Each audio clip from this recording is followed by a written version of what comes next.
The critical patriot देखने वाले सब दोस्तों को खुशामदीद। आज मेरे साथ मुंबई से पहली दफा शरीक हो रहे हैं कुशल मेहरा जी। ये अपना एक पॉडकास्ट चलाते हैं चार वाक के नाम से, और इनका पूछेंगे कि चार वाक का मतलब क्या है।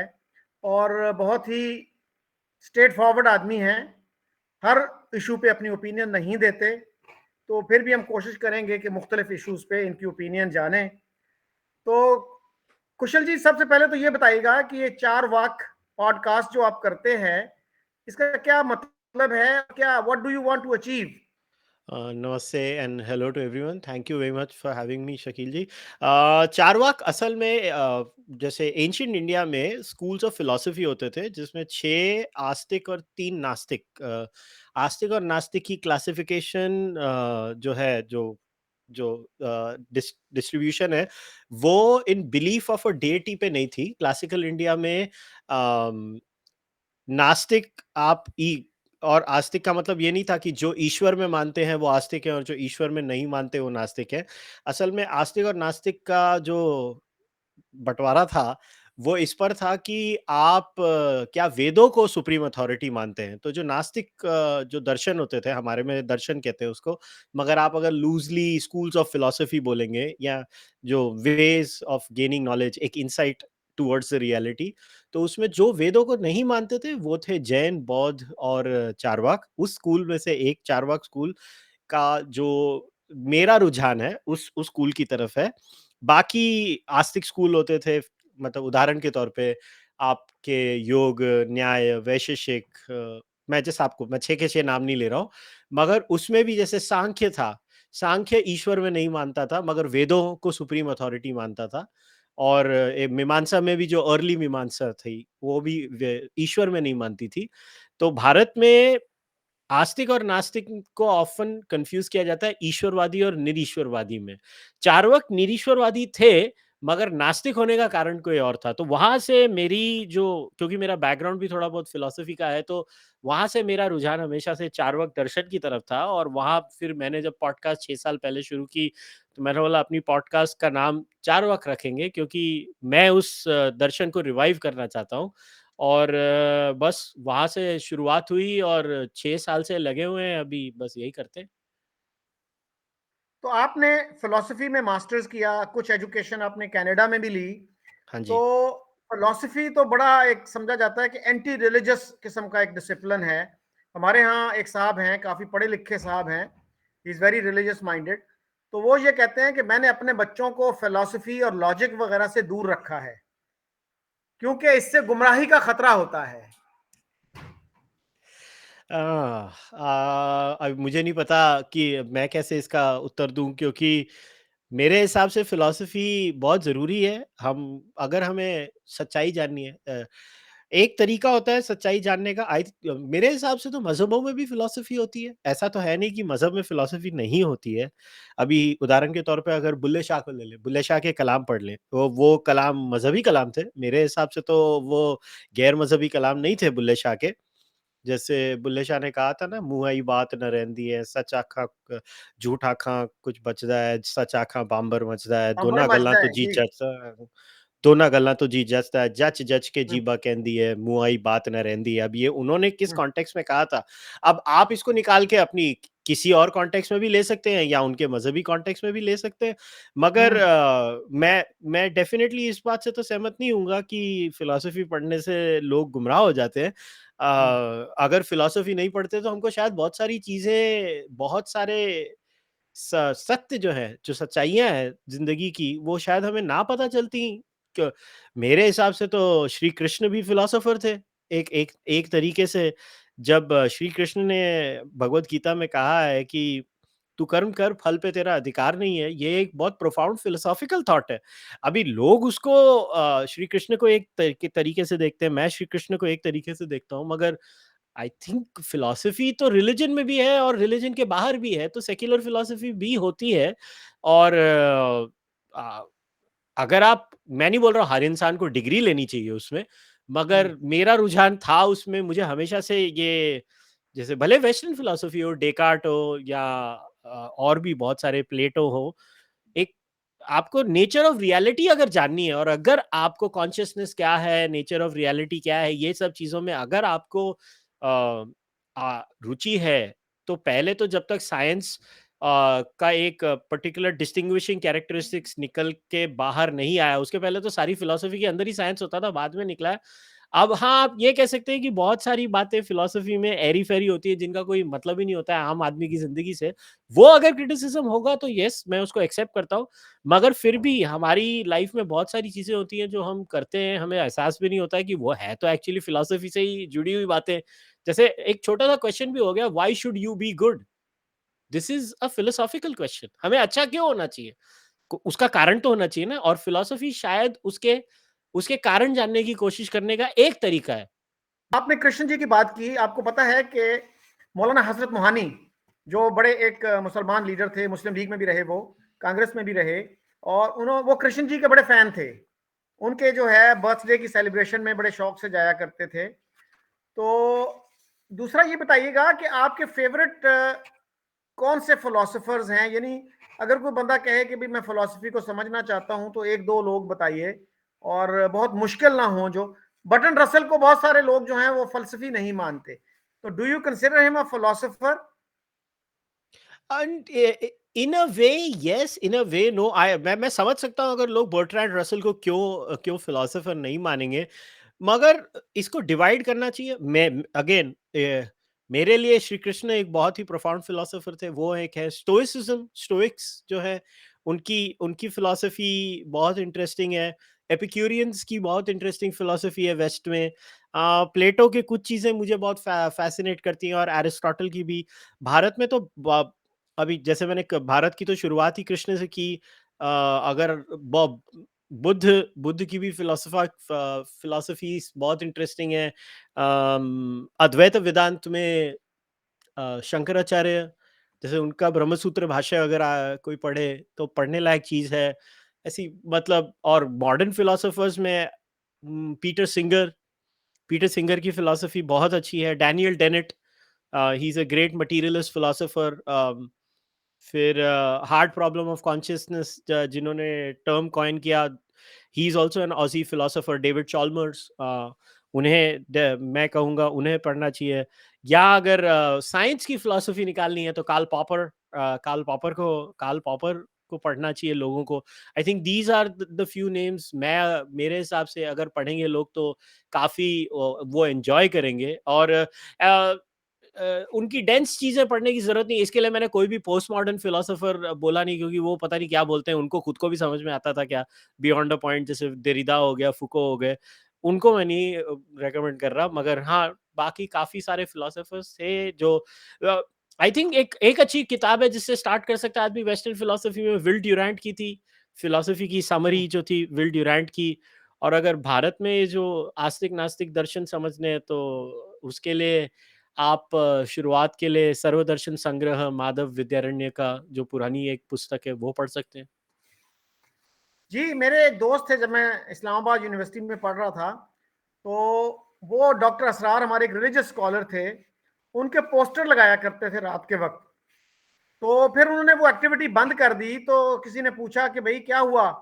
कहने लगे कि मैंने वो कॉल पॉपर की जो किताब है ना, दी open society and it's enemies, वो पढ़ ली थी। तो उससे फिर मेरा जो पर्सपेक्टिव था, मेरा वर्ल्ड व्यू चेंज हो गया उससे।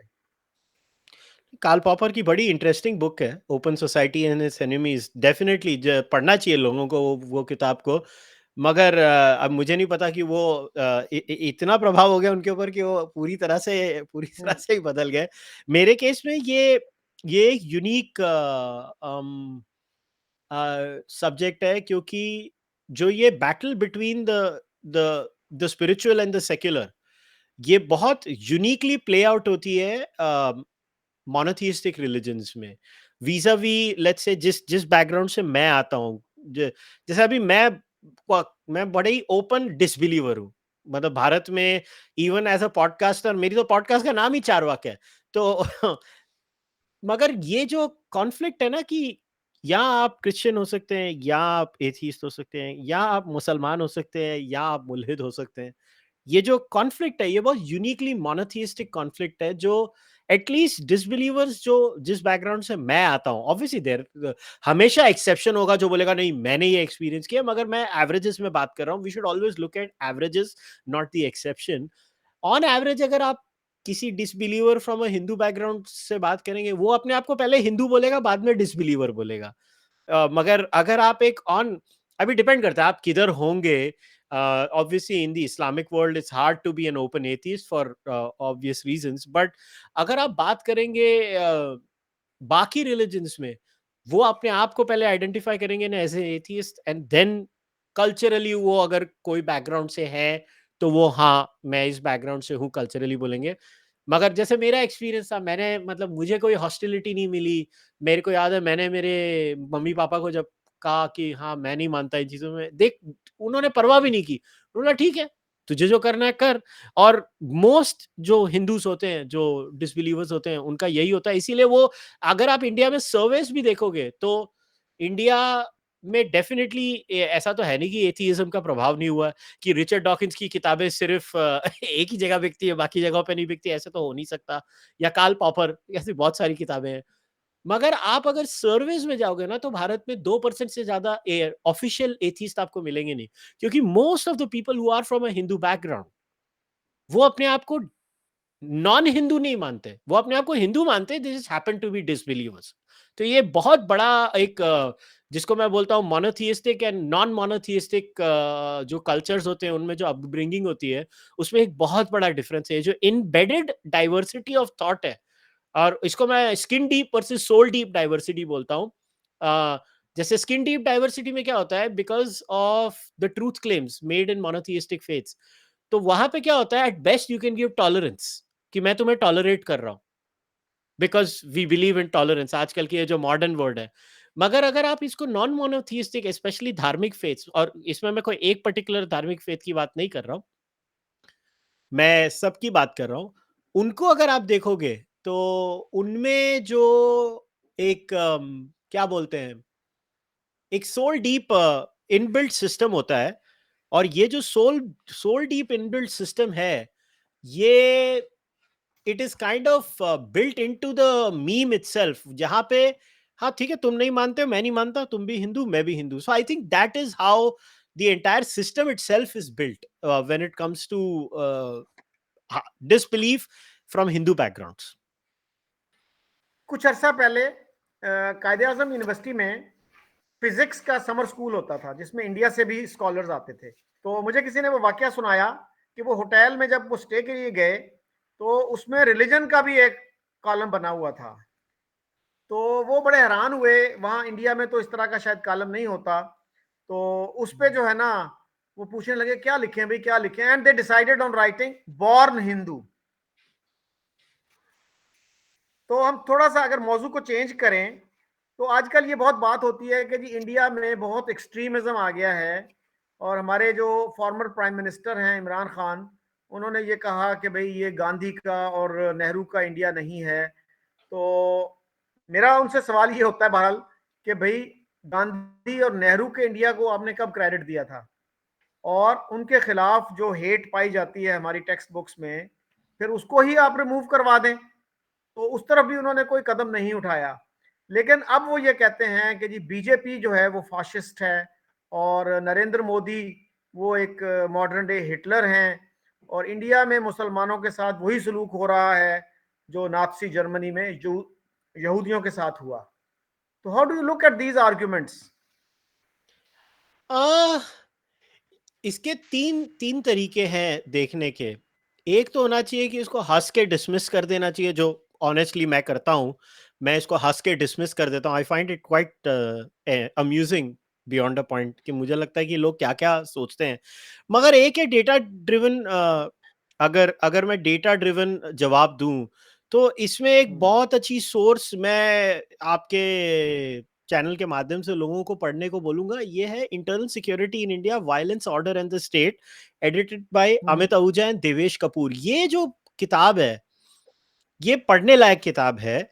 इसमें ये they look through the entire data and the trends in India, और कैसे India year on year, India is becoming safer.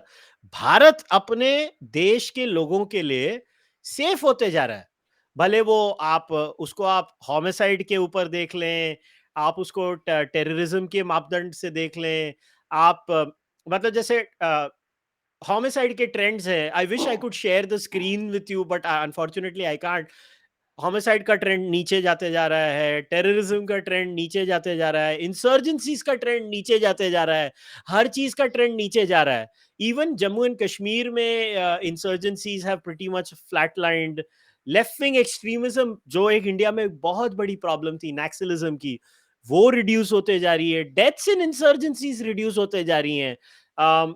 अच्छा, हिंदू मुस्लिम कम्युनल वायलेंस, उसमें एक पर्टिकुलर पेज है, फिगर 1.5, वो डेटा सेट है 1950 से 1995 का एक है। अच्छा जी, वो भी कम होते जा रहा है। और आगे का भी नंबर अगर आप देख लेंगे 1996 टू 2019, वो भी कम होते जा रहा है। सारा कम्युनल वायलेंस सब कम होते जा रही है। तो राइट्स की इंटेंसिटी आप देखें, क्या राइट जीरो है? नहीं, राइट जीरो नहीं है। राइट जीरो कभी होने भी नहीं वाले हैं, because there are always going to be some bad elements in society. मगर अभी पहले जैसे स्टेट कैपेसिटी इंडिया की एक्स थी, जस्ट एक उदाहरण के तौर पे, कि 100 सिटीजन्स के लिए एक कॉप था या 2 कॉप थे या 3 कॉप था। मैं जैसे एक हाइपोथेटिकल क्रिएट कर रहा हूं। अब स्टेट कैपेसिटी बढ़ गई है, तो are there skirmishes? Yes, but the state now deals with the skirmishes in a far better manner. Police ताना जल्दी होती है, सब चीजें जल्दी होता है। उसके ऊपर अगर आप देखें, ओवरऑल लिटरेसी रेट्स भारत में बढ़ते जा रहे हैं। तो ये बहुत नॉन सोशल साइंस का फैक्ट है कि the more literate people get, they have more things to lose. When they have more things to lose, they tend to be less violent. Oh, Bill Maher एक famous comedian है, उसका एक joke भी था इसके ऊपर कि civilized people don't beat each other up, they sue each other. तो भारत भी उस फेज में जा रहा है जहां पे हम अभी ज्यादा लॉ सूट्स में मानने लगे हैं। अच्छा, आप लेबर डिस्प्यूट्स को भी देखोगे, वो भी कम हो रहे हैं इंडिया में। लेबर डिस्प्यूट्स, जो सोर्स है labour bureau and annual reports, ministry of labour and employment की, right from 1990 to 2020, labour disputes भी कम हो रहे हैं। सो आई डोंट अंडरस्टैंड कि ये है। और थर्ड तरीका है इसमें कि क्या क्या एंटी मुस्लिम बिगेटरी भारत में एग्जिस्ट करती है? ये एक फंडामेंटल बाइट सेल्फ क्वेश्चन होना चाहिए। यस, कुछ कुछ हद तक होती ही होगी। कोई भी आदमी अगर ये करे कि there is nobody who hates Muslims in India, ये तो गलत होगा, क्योंकि है। In fact unfortunately there have been very horrible statements made from people in different parts of the political system. मगर वो यूनिक क्या है उसमें? There is anti Hindu bigotry in India also. आप पॉलिटिशियंस को हिंदुओं के अगेंस्ट भी बोलते हुए सुनेंगे, एवरेज मुस्लिम प्रीचर्स को हिंदुओं के अगेंस्ट भी बोलते हुए सुनेंगे। तो ये जो एक ट्रेंड बनाने की कोशिश की जा रही है कि कोई नाजी जर्मनी के जैसे है, I mean if Narendra Modi is a Hitler, देन मतलब Narendra Modi is a horrible Hitler, is all I can say. He sucks as Hitler. I mean, he should do the something else, but he apparently, I mean, if Hitler के राज में death rate ऐसे जा रहे थे, नरेंद्र मोदी एक ऐसा हिटलर है, उसके राज में सारे क्राइम ट्रेंड्स नीचे जाते जा रहे हैं, नीचे जाते जा रहे हैं, नीचे जाते जा रहे हैं। The problem is there was this habitual image of a non-assertive Hindu, a Hindu that does not speak back. वो चेंज हो गया इंडिया में. Hindus now speak back. Sometimes in ways that are not ideal. Most of the times they are in the way that is ideal. मगर अब क्या हो रहा है कि हम सोशल मीडिया की वर्ल्ड पे, अभी मैं आपको रीसेंट एग्जांपल देता हूं, अभी रामनवमी हुई और रमजान हुई, पैरेलली रामनवमी। अगर आप सोशल मीडिया पे जाएंगे, मैं आपको लिख के देता हूं ये, अगर आप एक लेफ्ट विंग सोशल मीडिया के पास जाएंगे, वहां पे होगा बजरंग दल, हिंदुत्व, फासिस्ट ताकतें पत्थर मार रही है मुसलमानों को। अब वो वीडियोस में कॉन्टेक्स्ट पूरा नहीं होगा, मगर कुछ सच्चाई भी होगी कि है, हो रहा है। अब आप राइट विंग मीडिया ट्विटर पे जाएंगे, वहां पे आप देखेंगे मुसलमान पत्थरबाजी कर रहे हैं। तो अभी दोनों को कोई देखता नहीं है कि हर आदमी है जिसको बोलते हैं ना नमक स्वाद अनुसार, तो बिगेटरी भी स्वाद अनुसार कंज्यूम की जाती है हमारे हमारे दोनों देशों में। तो जिसको जो सूट करता है वो वहां पे जाता है, देख के आ जाता है। मेरे जैसा आदमी दोनों साइड को देखता है, बोलता है बेवकूफ लोग हैं दोनों साइड में, और मैं आगे बढ़ जाता हूं। मगर अगर कोई मेरे को ये बोलेगा कि भारत में मुसलमानों की हालत नाची जर्मनी जैसी है, दे डोंट नो एनीथिंग। अरे प्यूपोल हुए हैं अभी, प्यू पोल्स में भी ऐसा कुछ लिखाया नहीं गया था। मतलब there is no survey, no data, no statistical, बस ठीक है। वो रिसेंटली अमेरिका में भी एक वो सेनेटर है इल्हान ओमार, उनको उन्होंने भी कुछ भी जो आजकल है ना सबको कुछ भी बोलने, और होता क्या है ऐसे डिस्कोर्स से है ना, वर्ड्स लूज देयर मीनिंग। आज आपने फैशिस्ट का मीनिंग डाइल्यूट कर दिया, हिटलर का मीनिंग डाइल्यूट कर दिया, बिगट का मीनिंग डाइल्यूट कर दिया, आज आपने हर चीज का मीनिंग डाइल्यूट कर दिया, तो चीजों का है ना असर नहीं होता। पहले क्या होता था, अगर आप समझे किसी को आपने रेसिस्ट बोला या कास्टिस्ट बोला या रिलीजियस बिगट बोला, वो बात चुभती थी, जिसका मतलब फंक्शनिंग कॉन्शियस होगा उसके लिए। आज क्या होता है कि हर आदमी, जैसे हम लोग नीचे उतरते सब्जी तरकारी खरीदने जाते हैं ना, हम सोशल मीडिया पे उतरते हैं, एक दूसरे को बिगेट बुलाते हैं। तो उससे क्या होता है, वर्ड्स लूज देयर मीनिंग, और अगर शब्दों का मतलब ही नहीं रहेगा तो फिर ये कमेंट्री का क्या मतलब है। हर आदमी अपना एजेंडा पेल रहा है, उनको पेलने दीजिए। जी कुशल जी, ये बताइएगा कि आपका पाकिस्तानियों के साथ भी इंटरेक्शन रहा है, तो किन के साथ रहा, कैसा रहा वो? देखिए मैं नेचुरली देख कि पाकिस्तानियों के साथ जब मैं कनाडा में रहता था वहां पे भी मिलना होता था, क्रिकेट खेलते थे साथ में यूनिवर्सिटी में, तो एक तो वो लेवल का एक कांटेक्ट था। फिर पॉडकास्ट होने के बाद सरप्राइजिंगली मुझे काफी पाकिस्तानी, मुझे शौक लगा था कि मेरी पॉडकास्ट पाकिस्तान में लोग सुनते हैं। फुल डिस्क्लोजर, मेरे लिए ये बहुत बड़ा शौक था। मुझे लगा मुझे क्यों सुन रहे हैं, मगर सुनते हैं। मुझे ईमेल्स आते हैं, कैन यू बिलीव इट, मुझे पाकिस्तान से ईमेल आते हैं और लोग मुझे कहते हैं कि नहीं हम आपको सुनते हैं, you have a very unique perspective, और हम जानते हैं कि आप बिगेटरी नहीं पेडल करते, तो it is good to listen. जैसे मैं पाकिस्तान में, मोहम्मद तकी जी हैं, वो I think he lives in the United States of America. वो उन्हें तो मैं पॉडकास्ट पे भी बुला चुका हूँ। एक हमारे बहुत अच्छे दोस्त हैं ओमर अली, डॉक्टर ओमर अली, वो भी अमेरिका में रहते हैं। उमर भाई से तो मैं अभी जब मैं अमेरिका गया था कैलिफोर्निया, तब मैं मिला भी था उमर भाई को। I have a lot of love and respect for him. फिर एक पॉडकास्ट है जो मैं रेगुलरली सुनता हूँ, अभी recently I got hold of it, was a Pakistan experience by Shahzad Ghias Shaikh. Shahzad is very interesting. Shahzad और मैंने क्रिकेट के ऊपर भी थोड़ी गुफ्तगू की थी। बाकी मैं एक दोस्त है, वो ऑजी पाकिस्तानी एक्स मुस्लिम है, हारिस सुल्तान, उसे सुनता हूँ मैं रेगुलरली, हारिस सुल्तान को सुनता हूँ। और भी ऐसे बहुत है। एक मेरा एक कॉमेडियन दोस्त है, अभी वो नहीं है यूट्यूब में, मगर he is so funny, Waleed Wan, he is also Pakistani. if I say my favorite Pakistani is Waleed Wen, I love that guy. He is amazing. He's funny. I mean जो आदमी सबको हंसाता है ना, वो सबसे अच्छा होता है, और वलीद सबको हंसाता है। तो अगर किसी ने नहीं देखा उसका यूट्यूब, तो जाके देखे, बहुत कॉमिकल आदमी है। He is really funny. But या ऐसे, I don't look at people through their ethnicity. See, when you meet someone, you don't care who they are, where they are from. आप कोई भी मजहब के हो, मुझे क्या लेना देना। तो जैसे पंजाबी में कहते हैं सानू की, मैं तो किसी से भी बात कर लूंगा। उसके बाद मैं मेरे पॉइंट्स रखूंगा, वो अपने पॉइंट्स रखेंगे, बाकी आगे बढ़ेंगे। तो पाकिस्तानियों के साथ तो ऐसा है। इट इट डजंट मीन कि I am looking for any kind of special approval from the Pakistan point of view और एनीथिंग।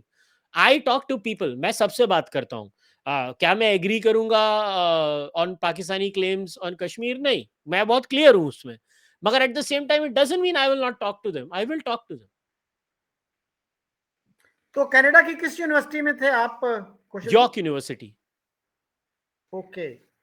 तो आपकी जो फैमिली है, आप पंजाबी भी बोलते हैं, उर्दू भी आपकी अच्छी है, हिंदी भी बोलते हैं, मराठी भी बोलते होंगे, हाँ, तो बंबई में क्या? है तो गुजराती भी बोलनी पड़ती है ना यहाँ पे।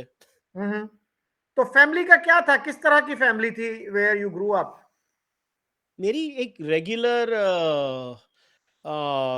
लिबरल जिसको बोलते हैं हिंदू फैमिली है, वेरी स्टैंडर्ड। हमारा बैकग्राउंड आर्य समाज से है, मेरी मदर की साइड का, तो उससे हम्म। थोड़ा वो लिबरल एटीट्यूड ज्यादा होता है, क्योंकि आर्य समाज, वो I don't know if people know, Arya Samaj एक काफी रिफॉर्म रिफॉर्मिस्ट मूवमेंट थी जी, रिफॉर्म। रिफॉर्मिस्ट मूवमेंट है। तो इसीलिए अगर कोई भी मेरा कंटेंट देखेगा तो मैं बहुत एंटी कास्ट हूँ, बहुत भयंकर तौर पे। तो उसके शायद कारण, आज मैं 42 साल का होने के बाद मैं अगर अपने आप को एनालाइज करता हूँ कि मैं ऐसा बना क्यों, तो शायद उसका कारण होगा कि मेरे घर में आर्य समाज का बहुत बड़ा प्रभाव था। और उसके बाद शायद मैंने सावरकर को पढ़ा बहुत, और unlike the popular perception of Savarkar, लोगों ने, most people have not read Savarkar, so Savarkar की वॉल्यूम्स एंड स्पीचेस, अगर वो तो नहीं पढ़ सकते, मगर विक्रम संपत ने 2 वॉल्यूम्स लिखे हैं सावरकर के ऊपर, 600 पन्नों के। मैं जरूर कहूंगा लोगों को पढ़ने को। सावरकर से भी काफी प्रभावित रहा, अंबेडकर के भी व्यूज का काफी जगहों पे प्रभाव रहा, और वहां से बस एक आदत सी लग गई। मेरे पेरेंट्स भी काफी लिबरल रहे, और हमारे घर में आज तक कभी कोई चीज में हमको रोका टोका नहीं गया, तो बस वो एक कंटिन्यूएशन रही है। अंबेडकर एक ऐसा आदमी है जिसने हिंदुइज्म को छोड़ दिया और एक पब्लिक सेरेमनी में वो बुद्धिस्ट हो गए, लेकिन आज भी इंडिया में उनका इतना रिस्पेक्ट किया जाता है, उतना एडमायर उनको किया जाता है, और वो is undisputed national hero. That is remarkable. Well, that is the quintessential Indian way. मेरे हिसाब से क्या मैं अंबेडकर की हर चीज से सहमत हूँ? नहीं, मगर बहुत सारी चीजें जो अंबेडकर ने कही थी वो सच थी। अगर अंबेडकर ने हिंदू समाज के ऊपर टिका टिप्पणी की, उसमें काफी हद तक वो सही थे, क्योंकि वो माहर कम समाज को बिलोंग करते थे, और माहरों के साथ जो गलत हो रहा था वो हो रहा था ना। जो जो दलित समाज था उनके साथ जो हो रहा था वो गलत था। तो उसमें वो कहाँ गलत है? अंबेडकर ने तो इस्लाम के ऊपर भी उतनी ही टीका टिप्पणी की है। लोग उनके वो अगर अंबेडकर के ऊपर लोगों को पढ़ना है तो उनके तो criticism of Islam and many other things भी है। और I call this the quintessential Hindu way, जहां पे आप होंगे, मनभेद नहीं होना चाहिए। और भारत में किसी का भी अंबेडकर के साथ मनभेद नहीं है। Ambedkarites and Ambedkar are two different issues. Ambedkarites are an ideologue, Ambedkar was not, Ambedkar was a thinker. So एक थिंकर से क्या बेर? अच्छा, मैंने कुशल जी जब आपको अप्रोच किया तो what did you do, how did you react to my request? आप मुझे बता रहे थे कि आपने कुछ रिसर्च की, क्या किया नहीं, आपने? मैं तो जाके फिर आपके आर्टिकल्स पढ़ने शुरू किए जो आपने लिखे हुए हैं, मैं वो पढ़े। क्योंकि आपने मुझे ईमेल में लिखा था कि you were columnist for the daily times, तो वहां पे थोड़ा गया, और फिर आपके यूट्यूब में जाके देखे, and I started looking up to it. और आपकी वैसे भी एमफिल इन इंटरनेशनल रिलेशंस है कायदे आजम यूनिवर्सिटी से, तो मुझे वैसे भी थोड़ा इंटरेस्ट जगा कि आप नॉर्मली क्या होता है कि व्हेन यू गेट इनवाइटेड आपको पता तो होता नहीं है कि whom you're talking to on the other side. So it's always good to do your research आने के पहले, at least you know what kind of a person you're talking to, क्या वो क्या क्वेश्चंस पूछेंगे, where does that person come from, and it's always better to be prepared. So मेरा rule हमेशा रहा है, जब मैं किसी से बात करता हूँ मेरे चैनल पे, या मैं किसी से बात करने जाता हूँ उनके उनके चैनल पे, मैं हमेशा I like to be prepared, because I like to take things seriously, and it is out of respect to the person who is also speaking with me.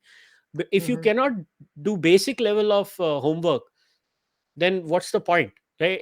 It's disrespectful. And और दूसरा क्या होता है कि जो गुफ्तगू होती है उसका स्तर ही नीचे आ जाता है। तो आपको आपको तो लेवल ऊपर करना है ना एक डिस्कशन का। So if you know the other person, you can answer. And सबसे मेन होता है कि then you don't attribute mal intentions and motives to the person.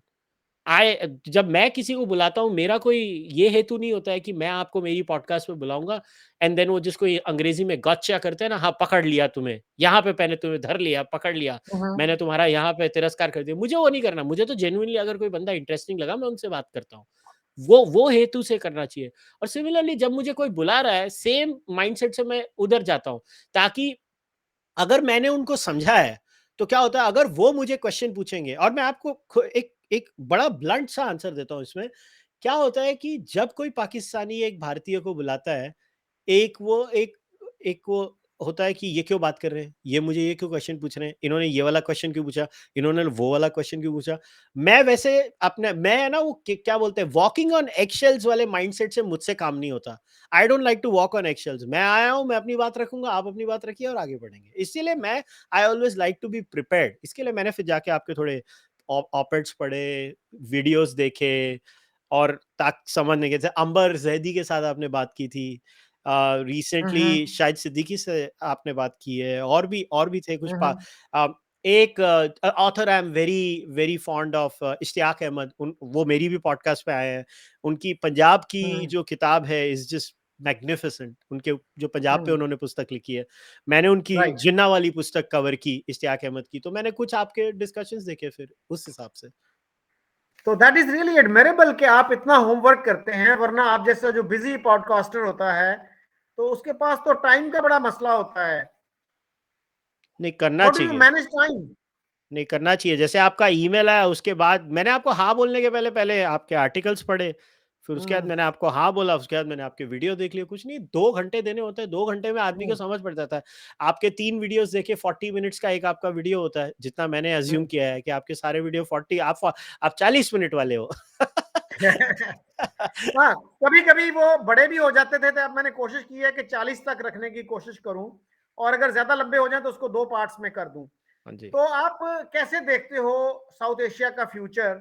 India Pakistan जो है, मेरा ख्याल है कि ये जो उम्मीद की किरण है, सोशल मीडिया कह लीजिए, यूट्यूब कह लीजिए, इससे कुछ ना कुछ उम्मीद हो चुकी है कि इससे पहले आपको पता है कि फोन करना between India and Pakistan, it was one of the most difficult task in the world, और इंटेलिजेंस एजेंसियां जो हैं फौरन अलर्ट हो जाती थी कि जी ये कौन बात कर रहा है, किससे बात कर रहा है, क्यों कर रहा है। तो अब क्या आपको लगता है, आर यू एन ऑप्टिमिस्ट कि भाई हालात बेहतर होंगे, गलत फहमियां जो हैं, मिसअंडरस्टैंडिंग, मिसकंसेप्शंस, वो खत्म होंगी और हेट्रेड जो है वो नीचे आएगी, अगर खत्म ना भी हो मुकम्मल तौर पर? मैं I am not sure about my answer, इसीलिए मैं आपको जो आंसर दे रहा हूं, मैं मे बी रेंज का आंसर दे रहा हूं। I am sceptical about relations improving and degrading at the same time. उसका रीजन है कि बियॉन्ड द पॉइंट हमें एक्सेप्ट करना चाहिए कि भारत पाकिस्तान का विभाजन क्यों हुआ, और भारत पाकिस्तान का विभाजन 2 नेशन थियरी पे हुआ, whether we like it or not. And at its core, that जब तक ये फंडामेंटल कोर सॉल्व नहीं होगा, and I don't say this with malice, I say this with very all seriousness, Pakistan state अगर आज accept कर ले, मैं हमेशा मेरे पाकिस्तानी लिबरल दोस्तों को बोलता हूँ, यार तुम लोग सेक्युलर हो गए, फिर तुम लोग बने क्यों? They have no answer, they literally don't have an answer. I was like, you were created because you were other than the Hindu. Let's face this. Absolutely, it doesn't mean I can't be friends with individual Pakistanis. That is a separate issue, but the states being friendly to each other is very different from Shakil Chaudhary and Kushal Mehra talking to each other. So will Shakil Chaudhary and Kushal Mehra talk to each other? Absolutely. Will Shehzad talk to Kushal Mehra? Absolutely. Will many other people talk to Kushal Mehra? Absolutely.